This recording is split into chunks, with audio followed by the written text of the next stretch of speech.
नमस्कार, मैं आयुषी चौधरी और आप देख रहे हैं न्यूज बेक। बिहार से आई बड़ी खबर। क्या छात्रों के भविष्य के साथ हो रहा है खिलवाड़?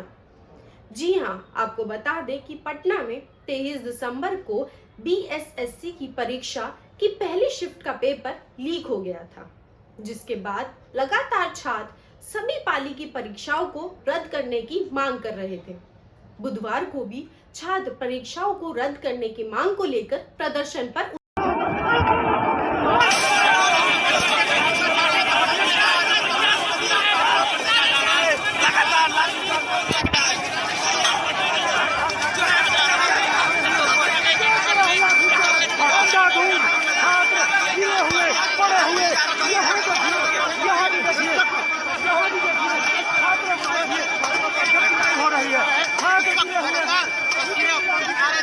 अरे हम नहीं है, हम प्रेस से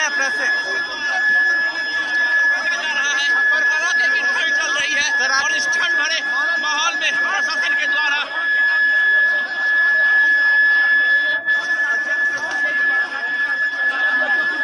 जिसके बाद बिहार पुलिस ने उन छात्रों पर लाठीचार्ज बरसा दिया। बिहार पुलिस ने छात्रों को दौड़ा दौड़ा कर उन पर लाठी बरसाई, जिसमें कई छात्र घायल भी हो गए और कुछ छात्रों को पुलिस गिरफ्तार कर अपने साथ ले गई। इस घटना पर पटना के विशेष अधिकारी एमएस खान का कहना है कि छात्र झगड़े, हंगामे और तोड़फोड़ पर उतर आए, जिसे काबू में लाने के लिए पटना पुलिस को यह कदम उठाना पड़ा और छात्रों पर लाठीचार्ज करना पड़ा। जिस तरीके से आज सर जो लाठीचार्ज हुई है पटना में, उसको लेकर क्या देखिए, जो है कि सरकार जो है रोजगार के क्षेत्र में, जैसे मान लीजिए सब लोगों का मांग है कि रोजगार का है, चाहे मान लीजिए कि पेपर लीक का मामला हो, तो उसमें उस सरकार ने इसको संज्ञान में लिया। ऐसा नहीं है कि सरकार छोड़ दिया, और जो भी दोषी होगा उसके ऊपर सख्त सरकार कार्रवाई भी करने का काम करेगी, क्योंकि काम वाला सरकार है और कार्रवाई वाला सरकार है। कार्रवाई हो भी रहा है और काम भी हो रहा है, लोगों को रोजगार भी मिल रहा है। जो रोजगार का हम लोगों ने बेड़ा उठाया है, मुख्यमंत्री जी ने, महागठबंधन की पूरी टीम ने, तो इसमें हम लोग इस फील्ड में काम कर रहे हैं। आज जो घटना घटी है, इसको लेकर मुख्यमंत्री तेजस्वी जी से बात करिएगा, जो लाठीचार्ज हुई है छात्रों पर। देखिए, मुख्यमंत्री जी ने इसको स्पेशली सब लोगों को निर्देश भी दिया होगा और हमको पूरा उम्मीद है कि जो भी दोषी होंगे उस पर कार्रवाई सख्त। इस घटना के बाद बिहार का माहौल काफी गरमाया हुआ है। इस घटना के बाद दूसरी पार्टियों के कई नेता बिहार सरकार को घेरे में लेते नजर आए और उन्होंने इस घटना की निंदा भी करी। पशुपति कुमार पारस ने छात्रों पर हुए लाठीचार्ज की घटना की निंदा करते हुए सीधा बिहार सरकार को निशाने पर लिया। उन्होंने कहा कि यह सरकार ज्यादा दिन नहीं टिकने वाली। इस गठबंधन की सरकार के नेताओं में आपसी तालमेल ही नहीं है और उन्होंने यह भी कहा कि यहाँ हर नेता एक दूसरे को नीचा दिखाने पर लगा हुआ है। वहीं जनशक्ति पार्टी के अध्यक्ष चिराग पवन ने भी इस घटना की निंदा करी। उन्होंने भी बिहार सरकार को सीधा घेरे में लेते हुए कहा कि कभी भी लाठी के दम पर कलम की शक्ति को नहीं दबाया जा सकता और ना ही कलम की आवाज को दबाया जा सकता। उन्होंने आगे ट्वीट कर बिहार के मुख्यमंत्री नीतीश कुमार को कहा कि आप केवल स्वार्थ की राजनीति करते हैं। बीजेपी ने भी छात्रों का समर्थन करते हुए बिहार सरकार पर टिप्पणियां करी। बीजेपी के नेता विजय सिन्हा ने कहा कि सरकार को छात्रों के भविष्य या छात्रों के हित की पड़ी ही नहीं है। यह सरकार भ्रष्ट अधिकारियों को बचा रही है। बिहार सरकार ने भी इस मामले पर अपनी चुप्पी तोड़ी।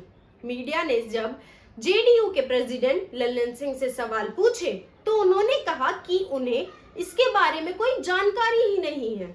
एक चीज का इतिहास बदल रहे हैं, अलग अलग परिभाषा बदल रहे हैं। कार्रवाई पता नहीं, विजय सिन्हा जी नेता हैं और नेता का काम बोलना होता है। उनके नाम के साथ, उनके पद के साथ नेता लगा हुआ है, तो नेता जिसके नाम के साथ लगा होगा वो कुछ बोलेगा तभी ना उसको उसकी माना जाएगा कि वो नेता है। छात्रों पे लाठीचार्ज हुई है सर, लाठीचार्ज हुई है, कार्रवाई होता रहता है वो, उसके इसका थोड़ी मतलब है पहला बार हुआ है क्या लाठीचार्ज।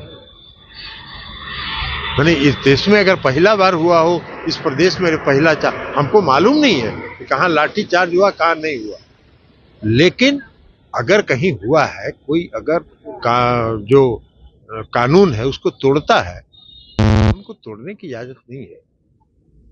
कहीं भी प्रजातांत्रिक ढंग से कोई भी विरोध प्रकट करने का हक किसी को भी है, लेकिन कानून तोड़ के कोई भी अगर करता है तो वहां पर स्वाभाविक तौर पर कानून को स्थापित करना पड़ता है। तो एक तरफ जंगल राज है, एक तरफ कानून स्थापित किया गया तो वो है, तो कौन सा राज खोज रहे हैं वो। उन्होंने कहा कि लोकतांत्रिक तरीके से भारत देश में सभी को आवाज उठाने का और विरोध करने का अधिकार है, लेकिन अगर कोई कानून तोड़ने का काम करेगा तो कानून उसके खिलाफ एक्शन जरूर लेगा। यही नहीं, उन्होंने आगे यह तक कह दिया कि अगर छात्रों पर लाठीचार्ज हुआ है तो इसमें कोई बड़ी बात नहीं है। जी हाँ, उन्होंने कहा कि भारत देश में लाठीचार्ज पहली बार तो हुआ नहीं है और बिहार में अगर कोई कानून तोड़ेगा तो उसे कड़ी सी कड़ी सजा दी जाएगी और बिहार में कानून तोड़ने का अधिकार किसी को नहीं है। क्या छात्रों पर लाठी बरसाना सही है? क्या अपनी मांगने वाले छात्रों को दौड़ा कर घायल करना सही है?